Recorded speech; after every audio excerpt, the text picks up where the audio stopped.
It's just so amazing. You gotta get this book. You gotta buy this book. I pray to God that this book will be able to heal the Bahamas from its nasty secrets, man. Secrets will destroy a nation.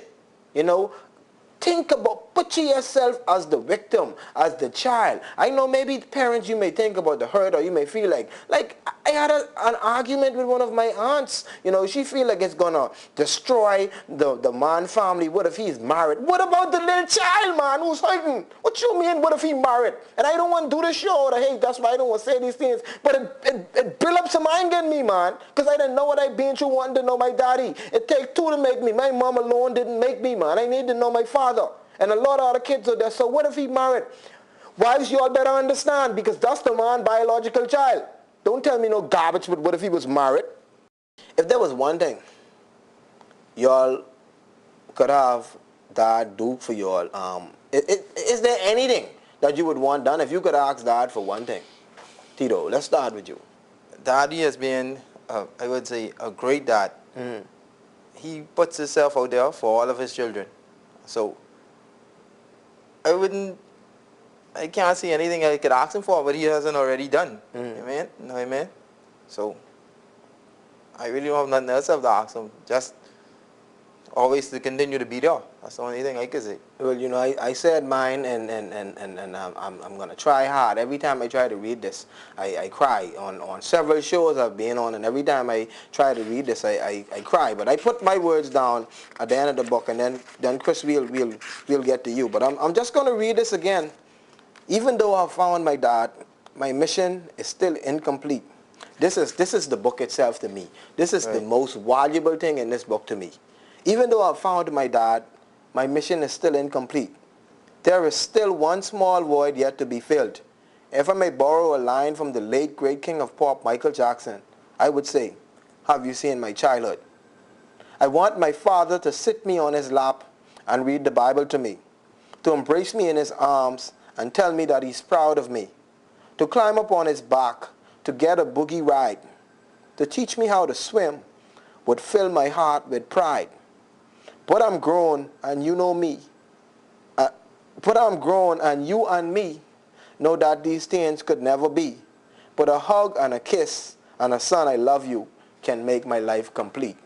You know, that would mean so much, so much to me. I can see in my father's eye that he loves me, you know. But one thing I would love to hear one day is, Utah, I love you. I mean, I think I would, I don't know what would happen. I know it would break down in tears, but I feel like the angels would the heavens would open and the angels would sound if my daddy, who I've been for 34 years, been, you know, has been wanting that hug for 34 years for my daddy. That would mean so much to me. People will never understand. They post some posts online saying, big man crying, right? But they don't understand the pain unless they go through it. No. And as a big man, I'm not afraid to put my emotions out there because I know I can help somebody. So Chris, I don't know if there's anything that you would have really wanted from our dad. Well, that's a kind of tough question. I guess I'd agree with Tito, you know, to a certain extent. You know, for the most part, you know, he was there, he was in my life. But like you, Utah, but for me, I've known them most of my life. But during them vulnerable years, you know, because it isn't easy for two men to build that type of relationship, a hug me, love you, tell you I love you type of relationship. So I guess for me, coming on the scene, I don't want to say it was too far gone, if you understand what I'm saying. But you know, some of these things I've never experienced, you know, and I guess it affects me as well, you know. I guess I don't want to go too deep in that, because really it's about your journey and, you know, where you come to. You know, me and you have met on a few occasions, in fact twice, but the last one I remembered, I think you were doing some production, a job. And I went up to you. Shirley Street? Shirley Street, yeah. Shirley Street. Yeah. And, you know, we started to talk because we kind of in the same line of business. You know, so at the end of the conversation, my son asked me who that was. The man is just a fella I was talking to. Didn't have a clue. For real? His uncle? Yeah, didn't have a clue. Wow. And, you know, and I guess that's why it's so important that whoever knows information, woman, man, mother, father, you don't know what could happen in the future. You know, so it's good to, you know, to tell the truth. What about y'all as brothers? What type of relationship y'all shared? I mean, did y'all like go out there and check the girls and that kind of stuff? You know, I mean, I know we probably too old to go out there and talk with the girls and try to check the girls. Besides all us, I guess, locked down. But how were y'all two before then? You want to take that or? You start. I'll clean up what mess you made.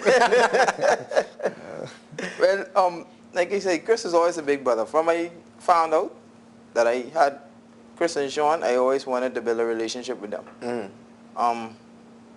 Chris, from small, I used to go by him, used to have sleepovers. You know, I mean, he was always there. I could always talk to him about any situation that was going on. And he always tried to give me good advice. So I guess we had it. We have a good brotherly relationship, you know. Y'all ain't never applauded no girls together? Because I miss out on that one. We played the fifth on that.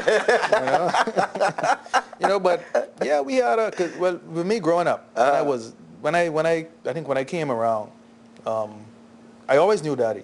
You know, because he would come, but there was some mix up with him and my mother anyway. But he would always come. Maybe 2.5, 3, I can remember that. So when I started to go, I think Shelly was in a what you call them things, a little baby carrier. So I would have started going around there from there. Wow. So you know, we had a long relationship. Yeah. You know. Before I end the show with Shelly, though, I asked them if they love me, and I told them I love them. But do brothers love? Do brothers? I mean, do brothers tell each other, "I love you, bro," or that sort of stuff? How is that? Go ahead, Tito. You look like you want to jump on that. Well, like you said, it's be hard for a man to tell the next man, "I love you." Yeah. But like they say, actions speak louder than words. If Chris calls me anytime, I'll always be there for him. And the same with you. If you call me anytime, I always make it my point to say, hey, this is my brother, whatever he needs, I don't know what he needs, but I'll be there for him. That's the way of me showing love to you all. I mean, gotta come out and say, well, I love you, Chris, I love you, Utah, or I love you, Sean. But I always go around and make sure that everything is all right, or whenever you call me, I'll always be there. That's my way of showing love. Follow your rain to your rainbow. And at the end of every rainbow is a pot of gold. Man, I forget I had something before. Man, all right, this is after the show. Then I was supposed to ask you all something, man. Tito, hey. You think the old man got me and Chris in the bed? What you think, Tito? What you saying? Well, you better say it now. At least the copy I saw before. He's stammering. He's stammering, Chris. The copy I saw before we knew that you are a brother. He had in place in it that he had left something for all his children. Okay.